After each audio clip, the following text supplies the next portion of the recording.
Moving on. Welcome to the first episode of What the Hell Are They Talking About? In this first episode, we will be taking a look at the recent drama within the USPS. The post office has been in crisis for a while now, but like with everything else, COVID has accentuated years and years of built-up problems.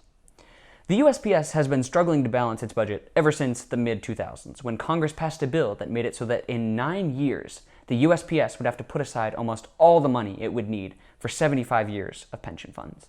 This would be like the bank telling you that you have to buy your first house in cash, and you only have a few years to gather up all the money. And on top of that, you still have to pay off that sweet Honda Accord you bought in high school. You know the one, it's got the spoiler on the back and the 16-inch subwoofer. You know the one.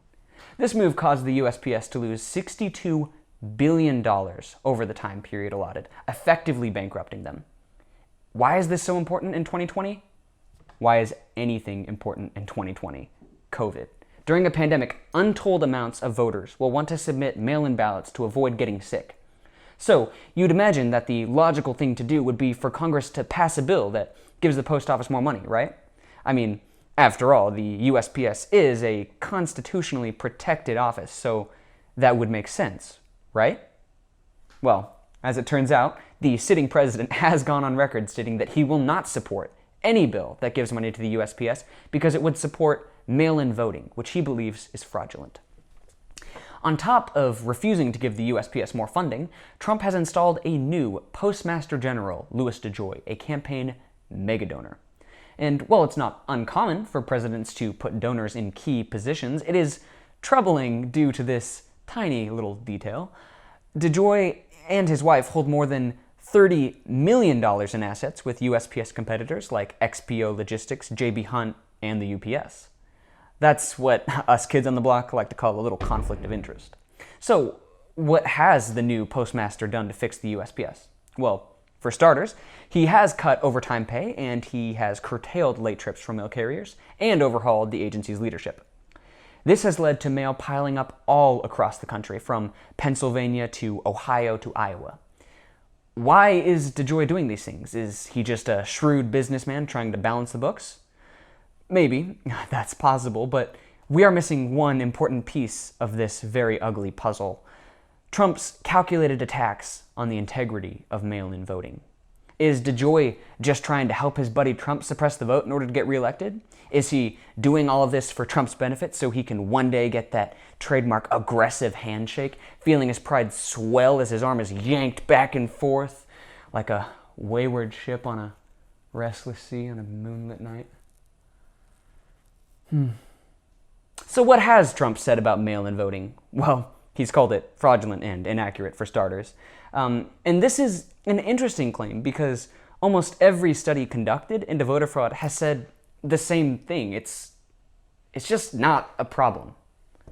This study, for instance, demonstrated that under Republican President George W. Bush, the U.S. Justice Department searched for voter fraud. But in the first 3 years of the program, 26 people were convicted or pled guilty to illegal registration or voting. Out of 200 million votes cast in the 2 federal elections held during that period, the rate of voter fraud was 0.0000001%, which, incidentally, are the same odds of you finding love on that blind date Tim, your cubicle neighbor, signed you up for.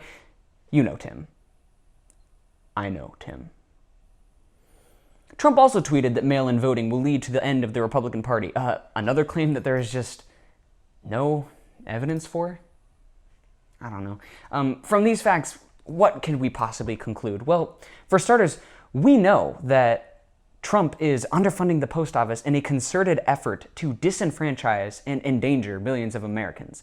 In an election year that also happens to coincide with a pandemic year, many voters will want to vote by mail, obviously. He is sabotaging the USPS by using a close ally to make harmful decisions about how the mail is sorted and delivered.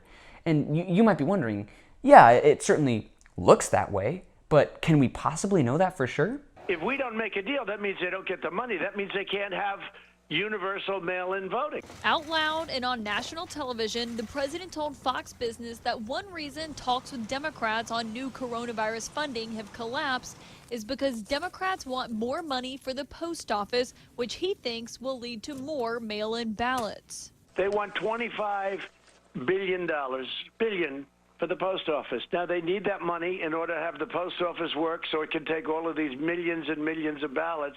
But if they don't get those two items, that means you can't have universal mail-in voting because they're not equipped to have it.